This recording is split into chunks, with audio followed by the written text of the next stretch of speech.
Okay, this video will be brief because I am getting so many threats in my inbox on my social media platforms about this freaking dip. I made some crab and shrimp, um, and spinach, artichoke dip, and everybody threatening me, including that person across the room down there. And Tanisha, I'm putting him on the spot. He hot, but they have threatened my entire life. I'm just gonna put that out there for 911. Anyway, they have 8-day dip, and so let me give the ingredients for those of you all of you that have inboxed me and told me that if I don't, y'all gonna shoot me. So first things first, you need to get you some fresh shrimp, and also they have the fresh crab meat. I got the one that has all parts of the crab, so that it's multiple. The meat is different, and so it's very filling. So you're gonna get those two things, and then you're gonna need artichoke spread. I wish I had it here with me, but just go into the aisles of your grocery store, and they're typically where the condiments is. It's a artichoke, and it's just artichoke. And it does have, like, I get the one that is like a spread because it's a mixture of the artichoke and the sauce, and it's really good.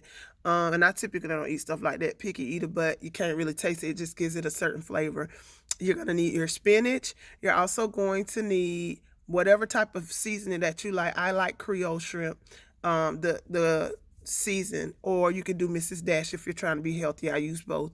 And then I use fresh garlic. And the different cheeses I did, I used Asiago cheese. So your Gouda cheese is like your smoked cheeses are gonna be really good. And then I also use fresh mozzarella. I'm a big advocate on the right cheeses because it's not gonna taste the same. You could, if you want to take the cheat right out, you can do that. It'll turn out, I'm sure, just as good. But I did use fresh mozzarella, and I also used white cheddar. And then, of course, you're going to do your heavy whipping cream. I use 2% milk. So I use the smaller heavy whipping cream. If you're cooking for a large party, just do the big one. And then also your 2% cheese. I always tell people, they ask me all these measuring questions. I'm not that person. I cook in love and I cook with TLC. So I definitely always tell people when cooking is a huge tip that it's better to put just enough and then add ingredients versus putting too much milk and too much heavy whipping cream and then you can't take it out. So just make sure that you add it as you go if you don't know, if you're not really good at measuring. Also, I use Philly cheese cream. So you want to do cream cheese, excuse me. You want to do a block of that. And then I also use garlic and herb spread. You can also get that by the cheeses. I go to Harris Teeter for my ingredients. But once you make your shrimp in the pot, and then don't overcook your seafood. All y'all should know that by now. If you don't, I would say maybe 15 minutes, or if you get deveined shrimp without the tail, just make sure you put that in there for maybe 15 to 20 minutes. Just get it well enough to where, it starts to change to the pink color. And then after I do that maybe 10, 15 minutes.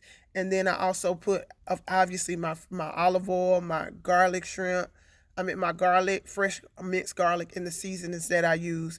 And I also put in, after that cooked down, I added the chunks of the crab in there.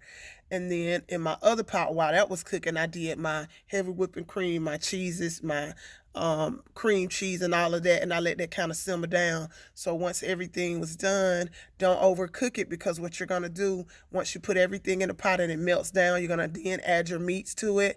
And then once you do that, and of course, don't forget your spinach. I put the spinach in the pot with the heavy whipping cream and stuff. So while that was cooking, because spinach cooks very easily, so you could put all that in there at the same time. And then once you're done, get you a big old a big baking pot. And then of course, before you put everything in the baking pot, just go ahead and put your shrimp and everything. That way you can mix it well, and then pour everything in the baking pot. Once I did that, I put my oven on broil because that's what gives it that brown crisp taste. And at the end of this video, I'll put on the side, obviously, in the post where you can actually see how it turned out if you missed my Insta snaps and stuff. But you broil it on the top brown till you like it. After you're done, you are going to, I kind of stir mine up a little bit so that way it can thicken up in the inside, and then I broil it maybe 2 to 3 times until I'm done, and voila, you have your dip. And if you ever cook it, tag me to it. I would love to see how it turns out. Let me know, and so you guys can let me know how it tastes and stuff.